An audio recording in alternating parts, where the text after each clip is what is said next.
Captain John Smith was born in Willoughby, England in 1580. According to Bedford, he was the legendary Captain John Smith. Although his father wanted him to return to a farm, he did receive a lot of education and decided that he wanted to be a soldier. He desired to have a life of adventure. He was widely a soldier of fortune, visiting France, Scotland, Italy, and Greece, which were all places that most men did not get to visit within their lifetime. After he was promoted to the rank of captain, Smith was wounded in a battle and captured by the Turks in 1602. He then said that he killed his master and he made a daring escape, and where he then traveled to Europe, finally arrived in northern Africa.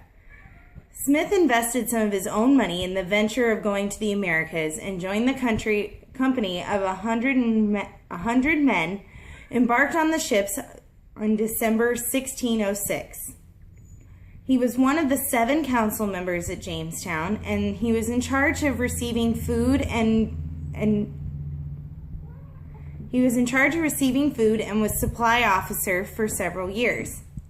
Smith's companions, when they went off on a small detour to gather food, were killed, and Smith was captured and brought before the Powhatan. He later states that he was rescued by the Powhatan's daughter, Pocahontas, by her love for him. This is also not mentioned in many of his other novels, however. When he was talking about his trips back to the New World, it was known to be made impossible because he was not very popular amongst the people in Virginia. He had made them work too hard according to their wits, and they had asked too much of them.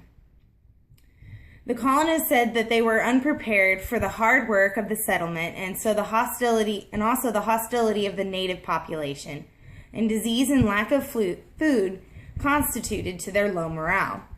All of this is quoted from Bedford on the description of Captain John Smith, who lived from 1580 to 1631.